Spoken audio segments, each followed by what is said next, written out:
Hey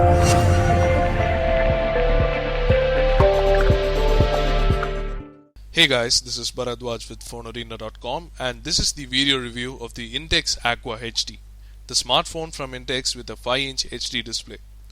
The 5-inch IPS display has a resolution of 1280 by 720 pixels at 312 ppi of pixel density. The display is based on One Glass Solution technology and has Corning Gorilla Glass protection. It is bright and has great viewing angles, but the sunlight legibility could be better. Since it is glossy, it is a fingerprint magnet obviously. There is a 5 megapixel camera next to the earpiece. The proximity and the ambient light sensors are present next to the camera. Below the display there are the capacitive touch buttons for menu, home and back. These light up and offer haptic feedback when pressed, and there is a tiny microphone hole at the bottom, primarily for voice calls. Over at the top you have a 3.5mm audio jack and a micro USB slot. Over at the right there is a power button which makes it convenient to unlock the phone using a single hand. The phone is just 7.9mm thick and weighs just 133 grams. It has a chrome rim running on the sides. The back has a plastic cover, but it is not that slippery. There is also a speaker grill at the bottom. On the back there is a 13 megapixel camera. The LED flash is present next to the camera, and there is the Intex Aqua i5 branding below it. The camera is quite different from the stock, with options menu at the top, option to toggle LED flash on the top left corner, and option to switch cameras on the top right. Over at the far right there are options to add effects such as kaleidoscope, mirror and lots more. Other options include HDR, panorama, smile shot and more. It takes decent shots in daylight, but low light images were just average. Colors could be better in the shots and the images could have more details. The phone can record videos at Full HD 1080p resolution. The video has a lot of noise and the colors are not vibrant. You can set the focus mode to infinity or continuous from the settings, and it has also the electronic image stabilization but lacks a secondary microphone, so the audio is not that crisp. When you open the plastic back cover, you can view the large 1800 mAh battery and the SIM card slots. Once you remove the back cover, you can see a tiny micro SD card slot on the top right corner which accepts cards up to 32 GB. The primary SIM card slot is present on the right side, which accepts a standard or mini SIM card. The SIM2 slot present on the left side, which looks like a micro SD slot with a metal flap, but it actually is a micro SIM card slot. Coming to the software part, the phone runs on Android 4.2.1 Jelly Bean with custom Android launcher on the top. This offers several themes and also lets you download more themes online, but you don't get the stock experience that you see on other Android phones from local OEMs.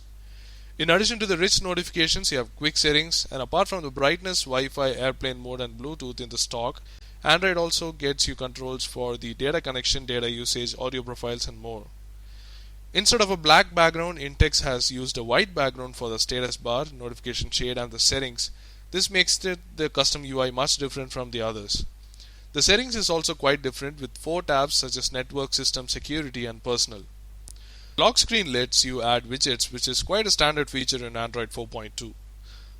Out of the 4 GB of internal storage, you get 1.6 GB of user available storage, and out of 1 GB of RAM you get 967 MB of usable RAM, but you can't really see how much RAM is consumed by the apps since the launcher doesn't have an option to see those details. You can set the default write disk once you insert an SD card, which is good for the low internal memory. The phone comes with quite a few pre-installed apps such as Compass, File Manager, Flashlight, B1 Free Archiver, Opera Mini and lots more. It also has the usual set of Google apps.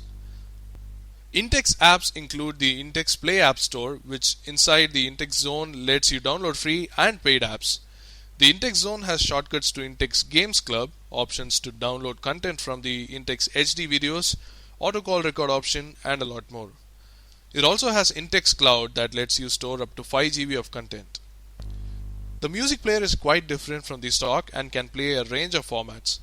The sound effects equalizer settings has different presets, and the FM radio has options to record, but it lacks the RDS feature. Audio output via earphones is good and the loudspeaker output is good too. The video player offers 1080p Full HD video playback. The pause to look away feature could be enabled from the top right corner, which pauses the video when you look away from the screen. Since this is a dual SIM phone, you get options to place a call or send text messages from either of the SIM cards. The keyboard is stock, and Intex has also added support for keyboard input in 17 Indian languages, which is quite good. It has the usual set of connectivity features and also has support for USB OTG. The phone is powered by a 1.2 GHz quad-core MediaTek MT6589 processor with PowerVR SGX 544MP2 GPU, which is pretty much standard in most Indian OEM phones these days. The performance and the graphics were good, and we tested some high-end games on the device which were pretty smooth. The 1800 mAh lithium-ion battery offers 1 day of battery life, backup similar to the most of the smartphones in the similar range, but it will last less than a day with heavy use and with dual SIMs. The phone also has CPU power saving modes such as Smart Mode, Super Mode, apart from the General Mode that tweaks the phone settings to extend the battery life. Overall, the Intex Aqua HD is a decent smartphone in the market. It has a good display and build, but the custom launcher might not impress everyone, and there is no way to choose the default Android skin. At a market price of Rs 15,400, it is a bit expensive compared to the other Android phones in the similar range with the HD display, but if you are looking for a smartphone with a good display and build, but can compromise on the camera and live with the custom launcher, go for it. Listed here are the pros and cons of this device. So that's it for our video review. Do check out a full review in depth with analysis on our blog. The links are in the description below. We hope you enjoyed this video. Do hit the like button if you did, and do subscribe to our channel for more videos like these. Thanks for watching, and let us know what you think in the comment section below.